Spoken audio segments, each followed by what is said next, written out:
గారు ఎంతో మందికి గురుతుల్యులు, వారిని మాట్లాడవలసిందిగా రిక్వెస్ట్ చేస్తున్నాము సార్. అందరికీ నమస్కారం అండి. మైరాన్ హోమ్స్ ఒక రైజింగ్ స్టార్. రియల్ ఎస్టేట్లో చాలామంది వచ్చి ఉంటారు, కానీ నీతిగా నిజాయితీగా చేసేవాళ్ళు, ఒక స్టార్గా ఓవర్ నైట్లో ఎర్రగలిగే వాళ్ళు కొద్దిమంది ఉంటారు. ఆ కొద్దిమంది వ్యాపారం మొదలు పెట్టగానే తెల్లారిపాటి కోటీశ్వరుడు ఎలా అయిపోదామా, సవగ్గా ఎక్కడ ల్యాండ్ దొరికితే అవి కొనేద్దామా, లిటిగేషన్ ఉన్న పర్వాలేదు మనం సరి చేసుకుందామా అనుకునే వాళ్ళు ఎక్కువగా ఉంటారు. కానీ అది లాంగ్ స్టాండింగ్లో వాళ్ళు ఎవరు కూడా నిలబడలేరు. మన దగ్గర ఈ కస్టమర్ మన మీద ఒక నమ్మకంతో మన దగ్గరికి వచ్చారు అంటే, ఆ వచ్చిన కస్టమర్కి క్లియర్ ల్యాండ్ ఇవ్వాలి, చక్కగా పర్మిషన్స్తో తీసుకొని లేఅవుట్ బాగా చేసి మళ్ళీ ఎప్పుడు కావాలంటే అప్పుడు ఇల్లు కట్టుకునేటట్టుగా. కానీ అలాగే ఇవాళ మన యాడ్స్లో చూసాం, యువరాజ్ గారి యాడ్స్లో అయ్యయ్యో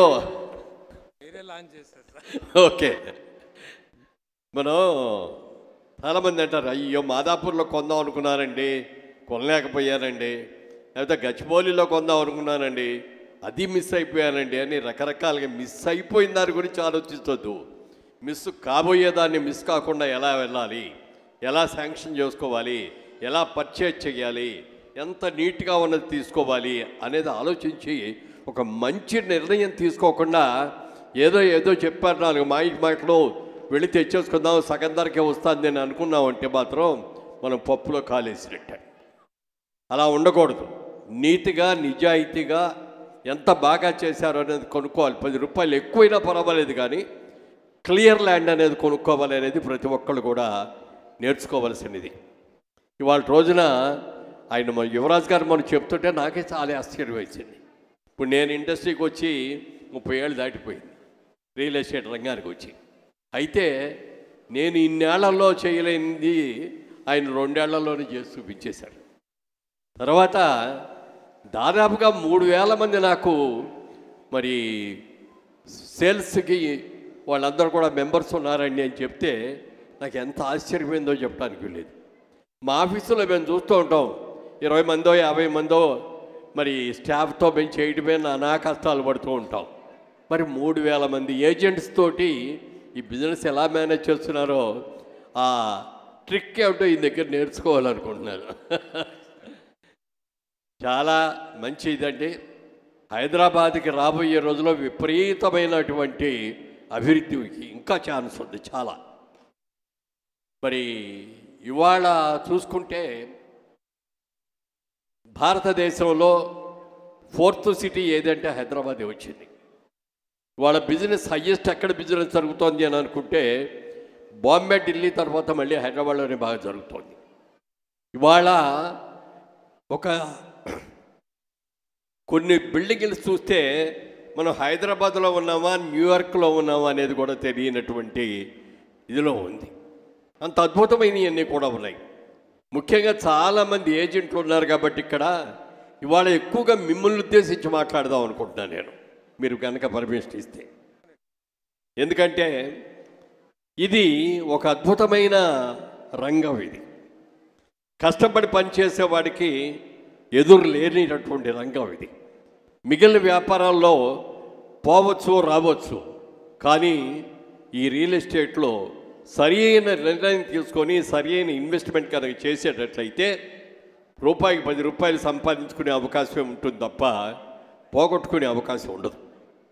దీన్ని దృష్టిలో పెట్టుకొని మంచి డెవలపర్ని, మంచి కంపెనీ అతన్ని, ఒక స్టాండర్డ్ ఉన్న వ్యక్తుల్ని అలా కనుక ఎంపిక చేసుకొని కొనేటట్లయితే అన్ని రకాలుగా కూడా కలిసి వస్తుంది. నేను కూడా అనుకుంటాను చాలాసార్లు అయ్యో మాదాపూర్లో 10 ఎకరాలు ఫామ్ హౌస్ అని కట్టుకోలేకపోయానే అని. మరి రాబోయే రోజుల్లో మరి స్పాన్ విపరీతంగా ఉంది. హైదరాబాద్లో కొన్ని అడ్వాంటేజ్ ఏంటంటే మనం అన్ని పక్కల కూడా మన 360 డిగ్రీల చుట్టూ ఎటు పక్కనైనా అటు విజయవాడ రోడ్డు కానివ్వండి, బాంబే రోడ్డు కానివ్వండి, బెంగళూరు రోడ్డు కానీ, నిజామాబాద్ రోడ్డు కానీ ఎటు వెళ్ళినా కూడా అద్భుతమైనటువంటి ల్యాండ్స్ ఉన్నాయి, బ్రహ్మాండమైన ల్యాండ్స్. అదే మెడ్రాస్ చూసుకుంటే ఓ పక్కంతా సముద్రం, బాంబే చూసుకుంటే ఇంకో పక్కంతా సముద్రం. మరి అది ఒక 180% వరకే వెళ్ళగలుగుతాను తప్ప 300 degrees అన్ని చోట్లకి కూడా వెళ్ళగలిగింది హైదరాబాద్ అని మనం గట్టిగా చెప్పుకోవచ్చు. కాబట్టి ఇక్కడ చాలామంది ఉన్నారు. ఇవాళ మీరు కనుక పరిశీలించి చూస్తే ఇవాళ పెద్ద పెద్ద వాళ్ళందరూ కూడా ఇలా ఏజెంట్స్ లాగా వచ్చి ఇక్కడ ఓనమాలు నేర్చుకొని కష్టపడి మీరు కూడా చేసుకున్నారు. కాబట్టి వాళ్ళు చాలామంది పైకి వచ్చారు.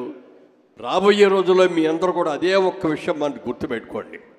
కష్టపడి చేద్దాం, నీతిగా చేద్దాం, నిజాయితీగా చేద్దాం. ఎవరి దగ్గరికి వెళ్ళి అబద్ధాలు చెప్పొద్దు. అబద్ధాలు చెప్పేసి ఏదో ఒక విధంగా తిమ్మిని ఓపెన్ చేసి మన కమిషన్ వచ్చేసింది లేని జాబ్లో పెట్టుకొని వెళ్ళిపోతే అంతే, మీరు అంతకంటే ఎదగలేరు. అలా కాకుండా మన మీద కాన్ఫిడెన్స్తో మన దగ్గరకు వచ్చే కస్టమర్స్ని కనుక మనం కనుక బాగా చూసుకోగలిగితే వాళ్ళు ఎప్పటికైనా కూర్చోబెట్టుకున్నారు. ఫలానా ఏజెంట్ ద్వారా తీసుకున్నామండి, మంచి ల్యాండ్ ఇచ్చాడండి, చాలా బాగుందండి అని 10 మందికి కాదు 100 మందికి దగ్గరికి వెళ్ళి చెప్తాడు. అదే మీరు చీట్ చేసి సరి అయింది లేకుండా ఇచ్చి ఏదో ప్రాజెక్టులో కొనిపిస్తే మొత్తం ఊరందరి దగ్గరికి వెళ్ళి పని ఉన్నా లేకపోయినా అందరి దగ్గరికి వాడి దగ్గరికి మాత్రం వెళ్ళకండి, వాడన్నీ కూడా లేనిపోయి లిటికేషన్ ల్యాండ్ ఇస్తున్నాడు అని చెప్పి చెప్పుకోవాల్సిన పరిస్థితి రాకుండా చూసుకోవాలంటే ముందు మీరందరూ కూడా నిజాయితీగా చేయాలి. వెనకటికి ఎవరో పెద్ద మనిషి చెప్పాడు, అయ్యా మనం మామిడి చెట్టు వేసాం, మంచి మొక్క తెచ్చాం, దానికి ఎరువులు వేసాం, నీళ్లు పెట్టాం, చెట్టు బాగా పెరిగింది, పూతకొచ్చింది, కాయలు కాసుకున్నాయి. మీరందరూ కూడా ఏంటంటే ఈ మామిడి తోటలో ఈ మామిడి చెట్టు అనే ఈ యువరాజు చెట్టుని ఎంత అద్భుతంగా పెంచుకోవాలనేది మీరు అందరూ కూడా చూసుకోవాలి.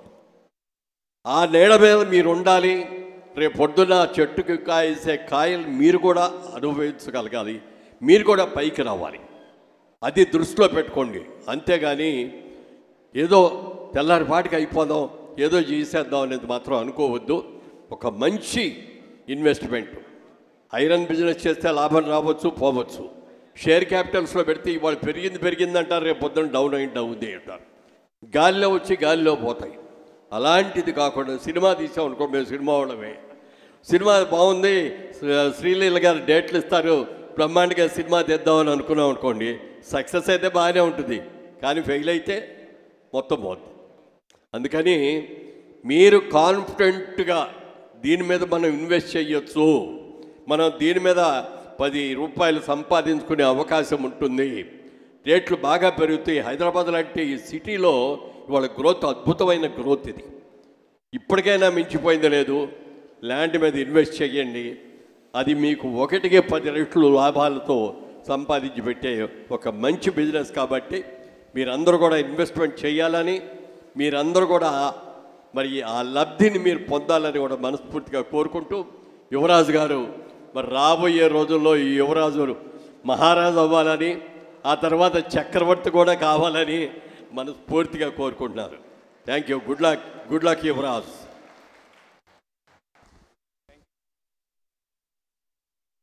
Thank you so much Muralimohan గారు.